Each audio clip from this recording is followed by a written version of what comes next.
Welcome to the 99 Podcast, a ministry of Crossroads Grace Community Church in Manteca, California. I'm Heather Mahoney, and I'm excited that you're joining us for Season 2 of the 99 Podcast. We hope it challenges you and creates a hunger to dive deeper into Scripture so you can know Jesus better.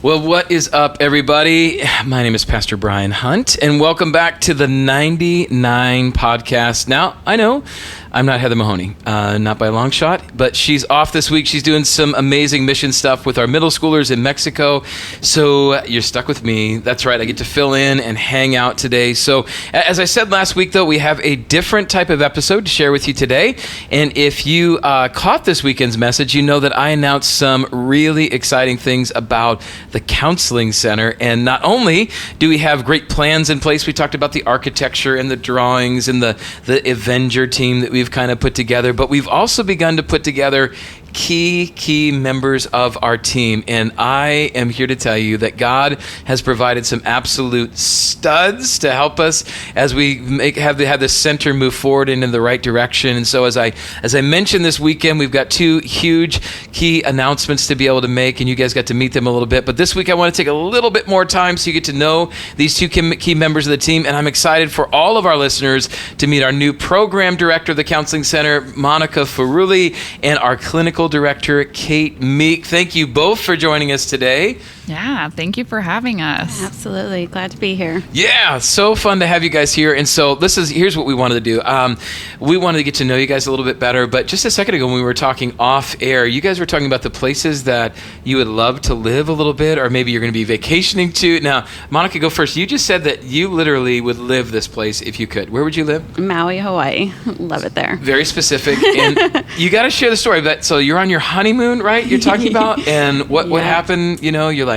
Well, Kyle worked it up months before we planned the trip and said, they have really great access deer over there. It would be really cool to be able to go hunting. Well, we were there, and I finally was like, whatever, you go hunting, I'll go shopping. So he went, you're supposed to go until you get one. So he went the first day, didn't get anything. So then he had to go the next day, didn't get anything. So he had to go Thursday.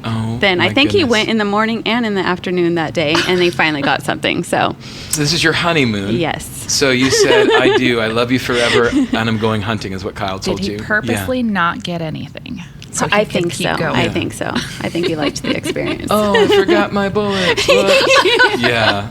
Well, that's great, man. That's awesome. And you're getting ready for like a big trip. I don't know if you want to live there yet. You may not know. You might come back and tell us you want to. But where are you heading to? Yeah. So we are planning a huge trip to Japan this year. My husband has wanted to go for a really, really long time, and so it just happened that we were able to take off some time, and we're going to go in October. We'll be there for 3 weeks. There's tons of stuff that we want to see. My husband is super into anime, and he's converted me a little bit. Oh my so goodness. Okay. We're going to absolutely nerd out over there. And I'm also in love with sushi, so I'm probably going to eat it every single day for every single meal. Okay. But very excited. I don't know that we'd live there, but it's absolutely some place that we've wanted to go for a really long time. Okay, this has to be another episode with the anime thing, but that sounds amazing. Really, really cool. Now, I'm, being from South Dakota, where I grew up, like anywhere other than South Dakota is where I wanted to live. So I'm living in California. I'm doing pretty good. Everything's all right. But more than just your vacation habits and where you want to live, we want to get to know you guys a little bit more as people, and to let our listeners to be able to know a little bit about it, because this is exciting. This Counseling Center is really exciting, not just for like the church, but really for the extended community. And so these two roles are vital to what's going to be happening. And so we just want to get a chance to know you a little bit better. And so Monica, I want you to kick us off. So talk to us a little bit. Tell us a little bit about yourself, some of your experiences. What led you to this place where you're accepting the role as the program director? So tell us a little bit. Okay. So I have been married after the hunting trip for about 20 years now. Man. And we have 2 children, Mason and Kelsey. Mm-hmm. And I think many people may recognize me as Mason's mom in my years here at Crossroads. But prior to becoming his full-time caregiver, I worked in mental health for 20 years. I graduated in 2003 with my master's in psychology on the marriage and family therapy track. And then just 3 years later, I was promoted to oversee the clinic and begin a new program in Stanislaus County. It's called the Stabilization Program, where once they closed the psychiatric unit in Stanislaus County, we really needed to brainstorm a way to keep kids in the community around their support network, and being able to provide them with just the care they need, and instead of sending them out to another county, another environment, and having a quick hold and then release back to their previous environment. So we did a lot of collaboration and started a very successful stabilization program, and I worked in that for about 10 years. And then I oversaw a lot of court supervision cases with custody battles and the outpatient clinic over there. And then I was promoted again to director for foster care and adoption. So I got to enjoy that world for a little bit, and it was very, very rewarding. So I loved it so much. And then I took some time off to take care of my family and care for Mason. And so did that for about 4 years. And now I am excited to jump back into it and do what I love doing. And I think even more so than just being in this field and being around, these people and caring for them is being a supervisor. I love that. I love overseeing programs and just being one with the staff and enjoying, all the people that are coming in, and just the everyday making sure a program just runs successfully and flawlessly. And I just, that's a niche of mine. So, well, it's a passion. Excited. Yeah, we were talking about it. It's like if you had your dream opportunity, this seems like it lines up with all the things that you're excited about. It really does. Yeah, that's so cool. And what's neat is we had lunch, you, me, and Kyle, and getting a chance to know you over the years, but we never had a chance to really talk about you as like a professional. So to hear I'm like, this is absolute gold. And God just gave me like the Holy Spirit, like, oh, okay, we need to. And so just to hear your journey, to be able to see where you're at, and all that passion and experience that you bring, it's going to be so exciting for that. Yeah. I'm so thankful for this opportunity, and can't wait to dive in. It's going to be good. It is. Kate, once you get back from Japan, before you go to Japan, let's dive in. Let's talk a little bit. Just tell us a little bit about yourself. You've had a heck of a journey, a heck of a role to be able to get her to now accept this role of this clinical director position. So tell us a little bit. Let our listeners know, who is Kate?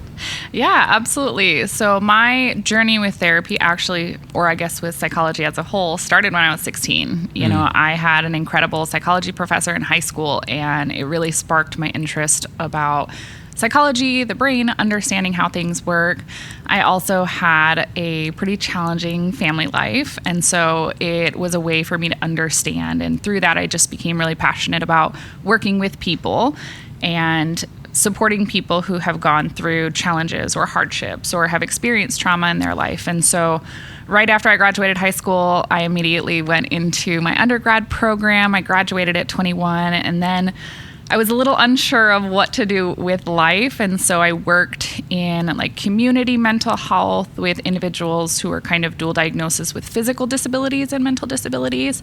And then I ended up actually going overseas to do missions and working with kids and addicts. And while I was there, I really just felt God putting it on my heart to go back to school, and that I needed to finish my degree and really needed to gain knowledge to be able to help people. So I ended up coming back to California. I got my master's. I graduated in 2019 and immediately started working with all sorts of different populations. So I worked in schools. I worked in community mental health. We did county contract work. And through that, I kind of moved up from a trainee to an associate to a licensed therapist. And then I was moved into a leadership role with one of my last agency jobs. And that was where I realized I just have a huge passion for building up other therapists. At that time, I was over our case managers and over the therapists. And it really showed me how passionate I was for building people up and providing a support for these therapists who are doing really hard work. And so that was kind of my next goal, was I want to become a clinical supervisor. And so I did 2 years. I started my own practice and started working as a therapist, and then did my 2 years and then took my exam to become a clinical supervisor. And then, through that, I just kind of kept moving forward, and I found out about the program when we first moved here after me and my husband got married, and just got excited about what the church was doing. And Yeah. it's always been really cool to see the heart that the church has. And I think it's not very common for a church to put such emphasis on mental health. And so that really drew me in, and I kind of just wanted to be a part of it in whatever way I could. Yeah. And so I think it's my passion for building up other therapists, but also for kind of bridging that gap between, church and state, and, helping Yeah. people see how, like, it doesn't have to be a divide. It doesn't have to be, two separate things, but there can be cohesion there, and your faith can be a part of what you're doing, and you can kind of live your life as a therapist, but also as a Christian too. And that's the blend that you're really looking for. We'll talk a little bit about that in a second here, but that the way that you can take these somewhat, in some ways, entities that don't really like to connect with one another and say, well, they actually really need to be connected with each other, Yeah.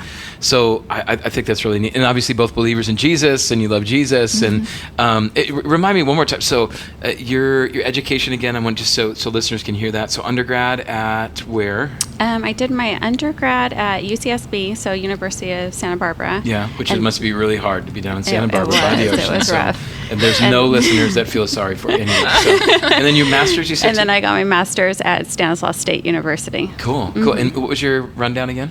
Yeah, so I actually did both my undergrad and grad school at a Christian university. My undergrad, I was actually not a Christian when I first started going there. My mom really thought I needed Jesus, and I ended up finding him through my undergrad. That's cool. Yeah. But I ended up going to John Brown University in Arkansas. Big and shout then- out to them. Thanks for getting a Christian out of the mix. That's good. Yeah, exactly. All those Old Testament and New Testament teachers who really helped to answer questions, Love it. was awesome. And then I went to Western Seminary in San Jose for my master's degree. That's so cool. Yeah. So cool. Yeah. So, and how long you been married to that stud of a man, Kyle? How long? We just passed 20 years. 20 years. Yeah. And you and Gerard have been married how long? So we are going on 2 years in June. Okay. So So we're a lot she'll newer. answer all the questions. Yeah. Exactly. Apparently. exactly. Done. What do I But, do when he wants to hunt all week? Yeah. Hunt Let him golf go. balls, but- Exactly. So if you can't tell, there's way more knowledge on that side of the table than on this side. So they are just dwarf. I just love it. So both Monica, Kate, I'm excited. Both you guys are a part of this. You see what God does here. I'm excited about what God's going to do through the counseling center, especially as we are the end of the run is to navigate life together. It's this idea of how do we do this together so we don't feel alone. And a lot of people that are struggling with mental illness or mental health there's just a lot of isolation that takes place, for and there's sure. embarrassment, and there's all kinds of things that go along with that. But what I'm curious about is what gets you the most excited about the center, and maybe the impact that it can have for the community at large. Like, as you think about the potential. Now, I will always preface this by this and saying that I think potential is the worst word in the English language. Like, I think it's the most ugly word, because potential is like the rock sitting on the hill of what could be. Kinetic energy, kids, is when the rock is in motion. That's when we're actually doing stuff. So we want kinetic energy, but there's potential right now to about what this could be. So I'm curious, what are you most excited about for the center? And I'm going to start with you, Kate. Tell us a little bit about what you're excited about. Yeah, I think what I'm most excited for is the opportunity that this can provide, not just for the clients that we serve, but also for the therapists who end up working here. Yeah, good. So one of the biggest challenges, I think, in becoming a therapist is the amount of work that goes into it, and the hours that you have to get. And for a lot of therapists, it can feel almost like you're used and abused at these different sites that we have to work at, because they don't want to pay you anything, not a livable wage. Wow. And they also want you to just break your back for this work. And it really plays a huge toll on the therapist's mental health. And I think it's part of the reason why you're required when you're in school to get therapy, personal therapy. Interesting. And so if we have a center that is treating these people with dignity and respect and providing a quality support for them, I think it can provide such an environment that can really build up these therapists to be even better servants for the individuals that they're working with, and Yeah. can help them to provide even better quality care for the individuals. Yeah. Well, it's interesting because as you talk about what you see for the clinicians when you want to care, it's almost exactly what you would want for the clients that are coming too. So is that an interesting kind of approach that sometimes we have these in two different camps, but in reality it's like, who said it? I can't remember. Treat others the way that you want to be treated. I think it was Jesus. Yeah, I think he said that. So He's a pretty good guy to listen to. So how do you reconcile that as you think about that, like how we treat but then what effect that could have then on the people that are coming through the doors? Do you think? I mean, I'll tell you from my own experience, in the situations in which I had a healthy work environment, those were the situations in which I was able to be the best clinician. Yeah. When I knew that I could come to my supervisor and be like, hey, I'm really struggling, or this client's coming in with this issue, and this is something I've experienced in my life, and I don't know how to interact with them in like a kind and compassionate way when I feel my own like frustration or anger or you get whatever. Your own stuff. Yeah. And the fact of the matter is we are human. Like, yes, we're therapists and we get trained on how to kind of block things out in a lot of ways. But at the same time, like, we're humans. I can tell you, like, I care deeply about the people that I work with. And if I'm going to provide good quality care for them, that means that I have to be cared for mentally, physically, emotionally, because that's how I'm going to be able to provide the best level of care for them that I can. Yeah, absolutely.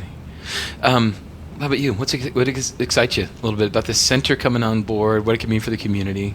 Yeah, I think, well, you know, in the recent years and all the trauma that my family's encountered, we had to, you know, seek some mental health services for our daughter. And what I've noticed more recently is since the COVID pandemic, the need for counseling services in, you know, the world has increased so significantly. And then the amount of resources that are available has decreased just as much. And it just seems like it's really, really hard to not only find a good place, but to also be able to have in-person sessions. You know, they're all video calls. Absolutely. And even more so, with my daughter specifically, it was a phone call. And they would last like 10 minutes, and she'd be like, okay, I'll talk to you next month.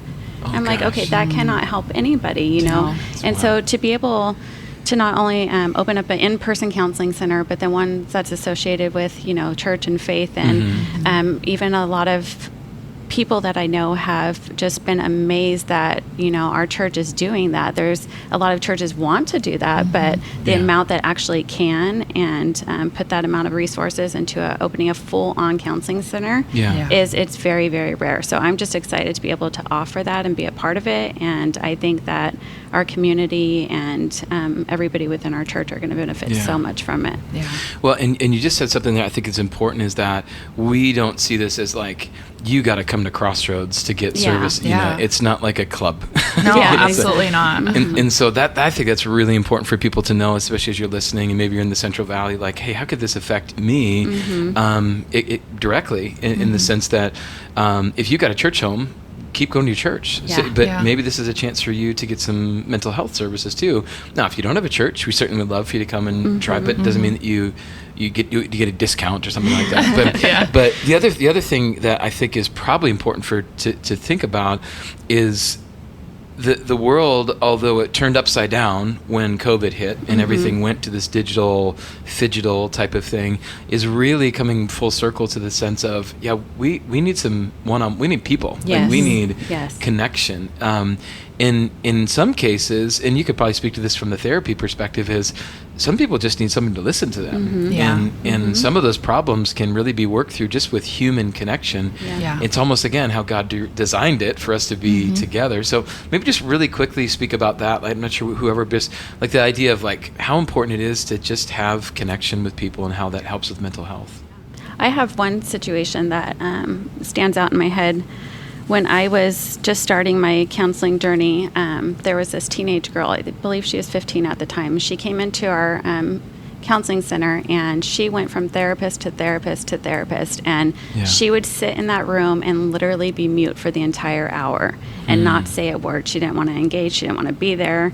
And so then she got passed on to me. I think I was more around her age. I was only like 20 at the time because I did everything really quick. And so, you know, if you were to have that type of interaction with a 15-year-old that didn't want to talk or engage over the phone or over a video call, it would just be ended after like 15 minutes. What are you going to do? But sitting in a room and knowing you're not going anywhere and, to make use of your time. She ended up finally coming around, and actually I ended up taking her out of the office. I would take her to a coffee shop. I would take her, to a park and get her out of maybe that environment. And, those are things that we can always do. But without that face-to-face interaction, she would have never gotten anywhere. It would have never have impacted her at all. And she was able to make significant changes and progress just having somebody stick it out with her the entire hour and bring her out of her shell. And so I think that you have to have that in-person interaction, or it just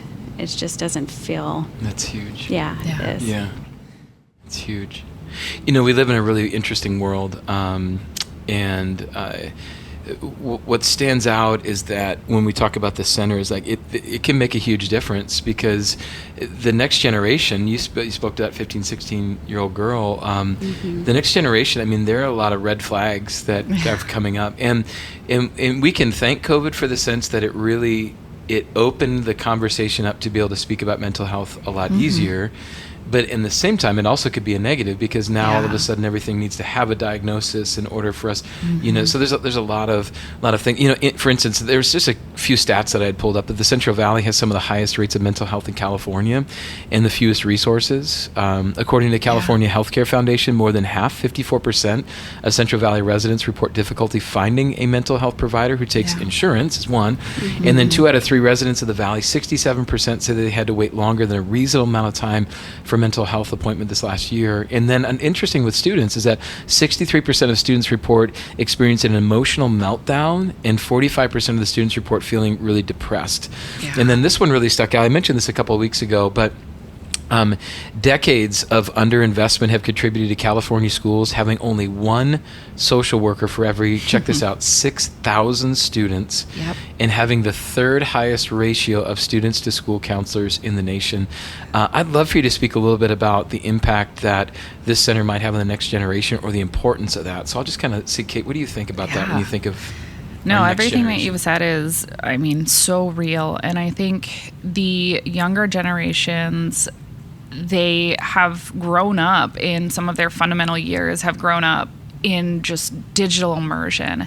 And it's interesting because there's a book that I was recently reading called The Anxious Generation. And this is a gentleman who has done research for the last 10 years on why do we continue to have this decline in mental health and this huge increase, soaring increase in anxiety and depression, and especially in our younger generations. And one of the things that he has found is that we have become so protective over kids in the physical world, but not at all in the digital world.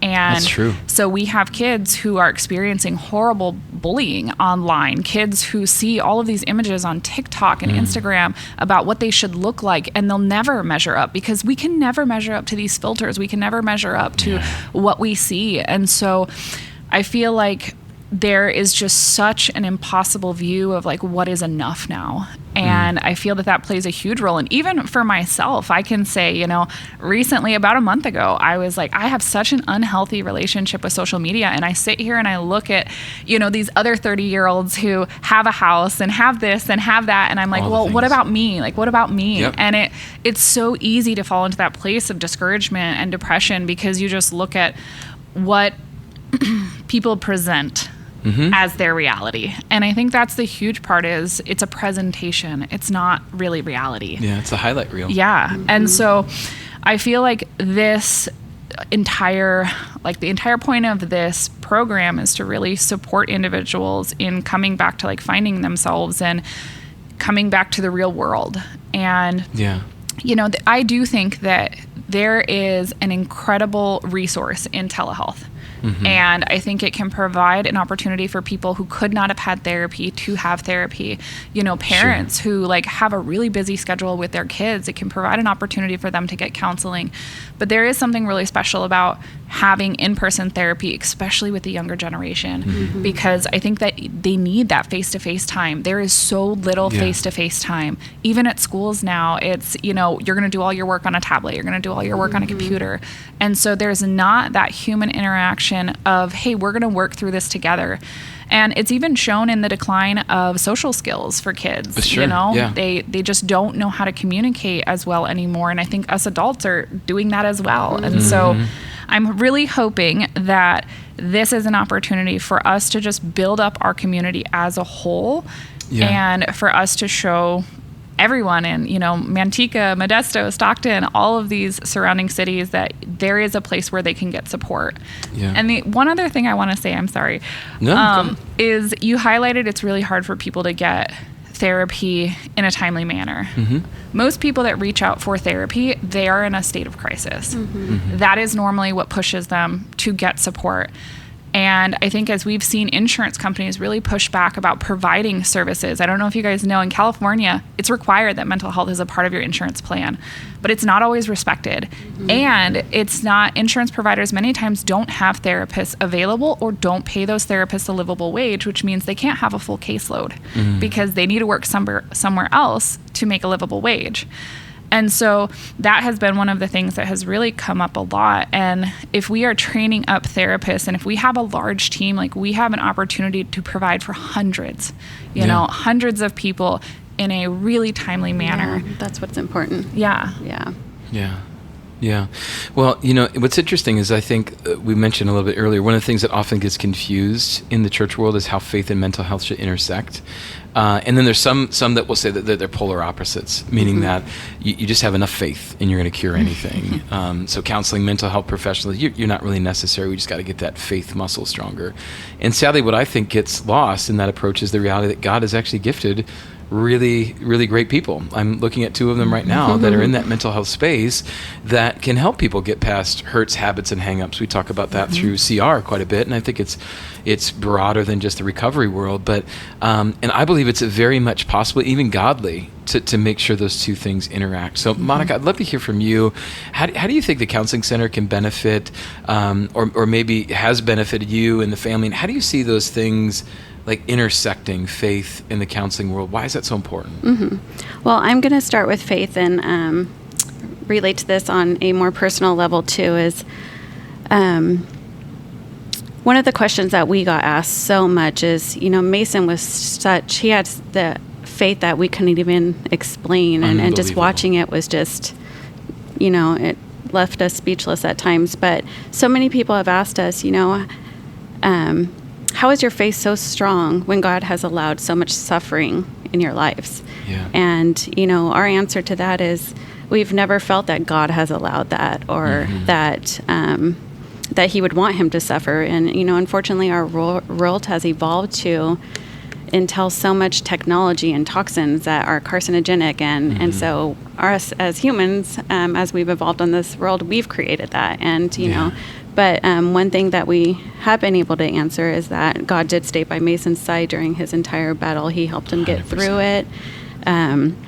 There was times that, you know, it just seemed literally impossible for him to complete that radiation treatment on that table. And just all of a sudden he would pray, and you could just see him say, okay, I'm ready. And he would just close his eyes and just do it. And I mean, he had such strong faith. And I feel that is so, so important to have through those times. And he's answered so many prayers for us along the way. And it just reminds me of that, the footprints in the sand. Have you heard of that? Yeah. So, I mean, that has always stuck out to us on this journey. It's like, you know, everybody's like, how are you doing this? And he's left you guys. He's not there for you. And no, he's carried them the entire way. You know, he didn't want this. We didn't want this. But he has been there for him. And then, you know, on the other side of that is, you know, after you go through like 8 years of just constant trauma, it takes a toll on you. And, you know, no matter how much faith you have, you hit a point where you just need that extra push, and you need somebody to be able to talk to you and confide in and get past that little, you know. And everybody, I think it would be hard to say that you'll never experience anything in your life that will need you to partake in some kind of interaction in counseling. And so I think having the faith, and then also allowing yourself to be vulnerable and move forward in a counseling process when you need it, that combination is very powerful. And I don't think we could have gotten through any of this without both of those. Well, and I think what's also important to keep in mind is it's okay to be frustrated in the moment. Yes, You know, absolutely. it's okay to feel emotions, and sometimes people feel like, and if I have emotions, sometimes my faith isn't real, or I don't have right. That's not it. That's not at all.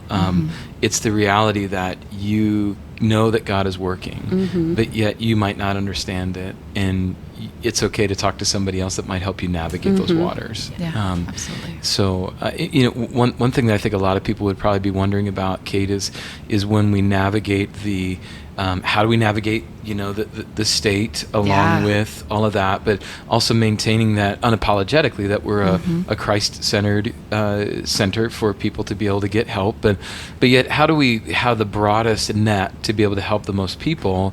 I think is one of those things that we as a group, we've talked about several times, and I think you helped to articulate it so well. I mean, granted, you've gone to so much school about it, but help maybe somebody from the outside looking in understand how we can be faith-based, but yet also have a broad net to be able to help the most people. Yeah.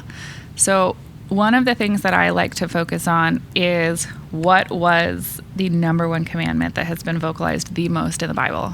It's to love.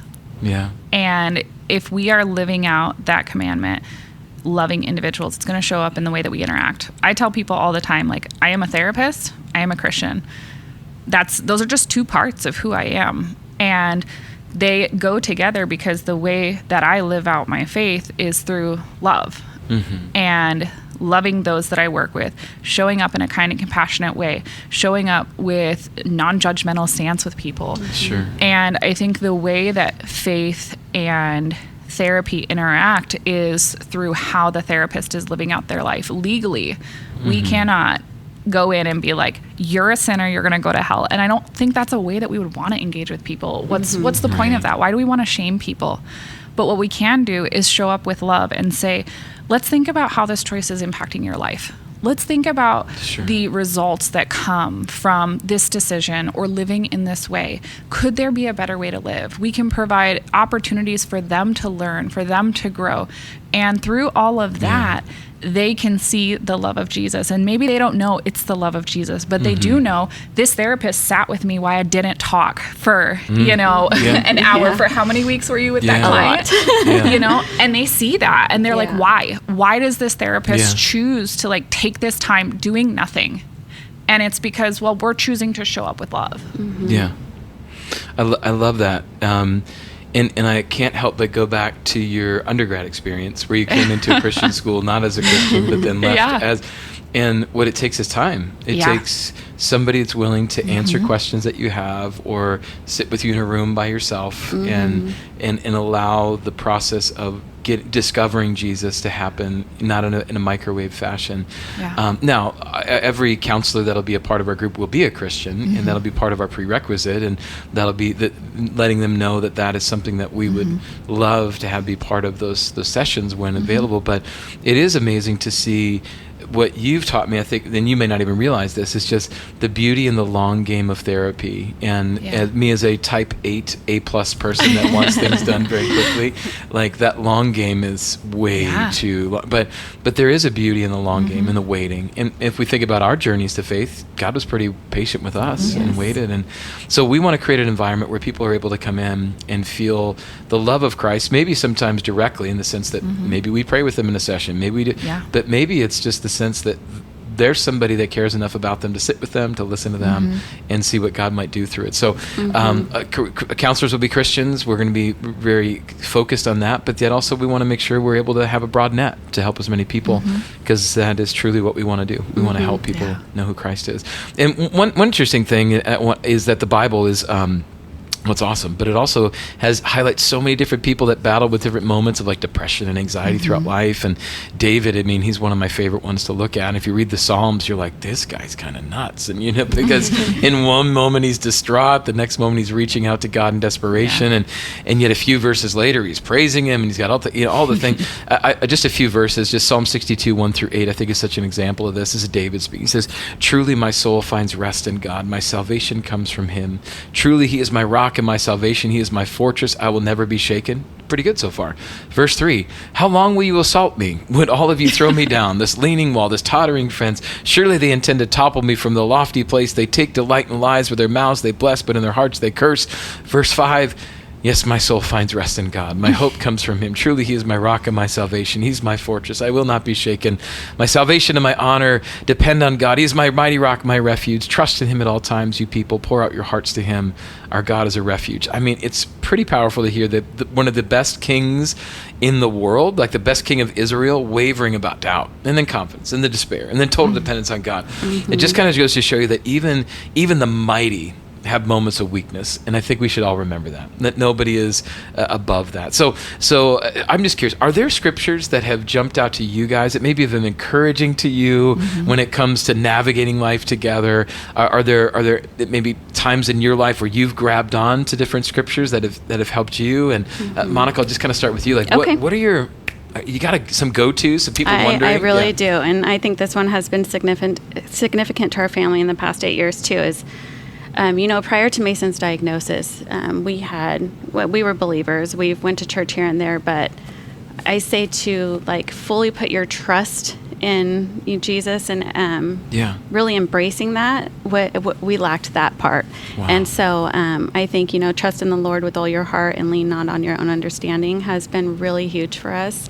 In 2017 is when I just felt a tremendous amount of peace overcome me when Mason was taken into his first 14-hour brain surgery. And, at that time you would think we would just be a hot mess and just falling apart. And I felt so peaceful at that point that we just handed him over to not only the surgeons, but to God to do what he needed to do to heal him. And he did. And it was a miraculous surgery. They got every single thing out. Wow. And through lots of work, he was able to regain everything he lost during that. But we truly have embraced that and practiced that throughout the 8 years. And I think the final 11 days we'd have with him in the hospital was even more so. One thing when we were in the ICU is we had a doctor come in there. Every 12 hours they would change shifts, and a new supervising doctor would come in and just say, this is what you need to do. Mason's lungs are filling up. You need to put tubes in. You need to do this. And then the next doctor would say, he's too far, you shouldn't do any interventions. And then you would have another one. And it was so overwhelming. So and they much. don't decide, and it's you as a parent that has to decide. So what we turned to was God in that time. And I just prayed, send me a doctor that can give me the answers, that can truly just let me make the best decision for our family at this time and for Mason. Yeah. And it was the most spiritual thing I have ever encountered. This doctor walked in, and he was unique. He was very different. No doctor I've ever experienced. He had no personal space. I mean, our noses were almost touching when we were talking. Oh, goodness. And he was right there, and he's just like, I want to have some hard conversations with you. And I'm like, please do. And so he's like, I feel this sense that I can just be completely open and honest with you. And I just want to let you know that everything we're doing in this hospital right now is interfering with his plans, referencing God. And I just could not believe he came and said that, because no doctors, talk about faith or anything. And then to just lay it out there. And somebody finally just answered what I needed to know, should we do anything else? Right. And so I came back in the room and I told Kyle, and he wasn't expecting, the information I shared with him, because, every day we were getting a doctor that, do this, do that. And so I was like, you have to go talk to this man. You just have to talk to him. And so Kyle walked out, had that conversation, and had the same exact feeling. It was just overwhelming peace and just trusting that God had sent them there for us to make this decision. Yeah. And then at the end of that conversation, he asked if he can go pray over Mason. And he walked into the room, he held his hand, and he prayed over him. Wow. And then when we were moved up to, end of life care upstairs, he came up there too, out of his way, and prayed over him. And it was just so overwhelming. And I think just that's trusting in we God. fully leaning gave not all on of your our own understanding. Exactly. And so it just was so powerful when you actually, there's scriptures and stuff that you say, like Mason's was, I can do all things through Christ who strengthens me. And we all got it tattooed on our arm. He just loved that, and that got him through a lot. But, for us, just trusting that, no matter how this turns out, and it did turn out the way, we would wanted it to. He did pass away, but so many amazing things came out of his journey. Yeah. And so we embrace those. Thank you for sharing that. That's a lot. Yeah. That's a lot. And you guys were amazingly faithful through that. Yeah. Yeah. Kate, is there a scripture or anything that jumps at you? Yeah, so there is a verse that's kind of been, I guess, my life verse, my hope for myself, my hope for the people that I work with, and it is a psalm. Yes. So it's Psalms 41-3, and it says, I waited patiently for the Lord to help me. He turned to me and heard my cry. He lifted me out of the pit of despair, out of the mud and the mire. He set my feet on solid ground and steadied me as I walk along. He has given me a new song to sing, a hymn of praise to our God. Many people will see what he has done and be amazed. They will put their trust in God.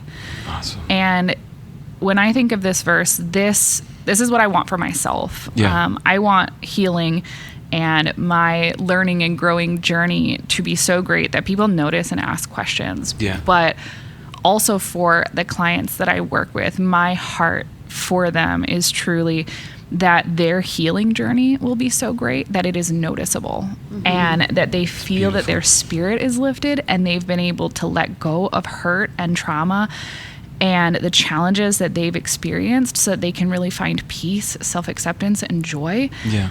And I think, you actually talked about this last week, and it was, the fruits of the Spirit. And I think that's what people see. Can they look at you and be like, wow, like there's something different about you. Yeah. And can we get to a place where we have healed, but also where we can love ourselves enough to see that we are children of God, that we are loved, that we are valuable, and then live our life according to that belief. Yeah. Yeah. Well, in this couple of weeks, we talked about growing fruit. Yeah. And that's what we want to see in all the people we work with is their life having fruit, right? Yes. Having something that's, instead of them feeling as though there was nothing, that you could start to see some fruit. So That's the ultimate reward, I think, in the ultimate- counseling journey. Yeah.